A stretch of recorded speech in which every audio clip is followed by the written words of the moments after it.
കേരളത്തിൽ സർവ്വസാധാരണയായി കാണപ്പെടുന്ന ഒരു ഔഷധ സസ്യമാണ് തൊട്ടാവാടി. ജന്മദേശം ബ്രസീലാണെങ്കിലും ഇന്ന് ഭൂമധ്യരേഖ പ്രദേശങ്ങളിൽ പരക്കെ കാണപ്പെടുന്നു. ഇല തണ്ടിനോട് ചേരുന്ന ഭാഗത്ത് സൂക്ഷിച്ചു നോക്കിയാൽ മുളച്ചിരിക്കുന്നത് കാണാം.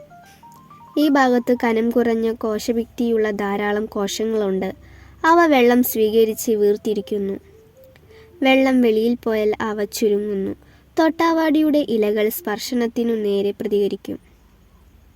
സ്പർശിക്കുമ്പോൾ ഭിത്തിക്ക് കനം കുറഞ്ഞ കോശങ്ങളിലെ ജലം തണ്ടിലേക്ക് കയറും.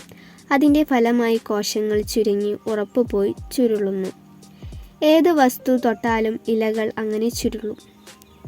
എന്ത് വസ്തുവും ഈ പ്രവർത്തനത്തിനു കാരണമാകാം. ഈ ചുരുളൽ ഏതാനും സെക്കൻഡുകൾ കൊണ്ട് പൂർണ്ണമാകും. പിന്നീട് അരമണിക്കൂറോളം കഴിഞ്ഞ് ഇലകൾ വിടർന്ന് പൂർണ്ണാവസ്ഥയിലാകുള്ളൂ. 1 മീറ്ററോളം നീളത്തിൽ പടർന്നു കിടക്കുന്ന രീതിയിലാണ് തൊട്ടാവാടി കാണപ്പെടുന്നത്. ചെറിയ മുള്ളുകളുണ്ട്.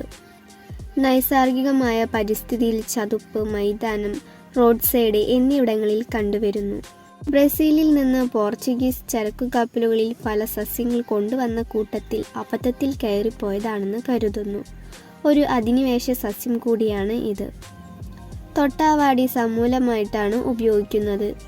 ആയുർവേദ വിധിപ്രകാരം ശ്വാസവൈഷമ്യം, വ്രണം എന്നിവ ശമിപ്പിക്കുന്നതിനും കഫം ഇല്ലാതാക്കുന്നതിനും രക്തശുദ്ധി ഉണ്ടാകാനും ഇത് ഉപയോഗിക്കുന്നു.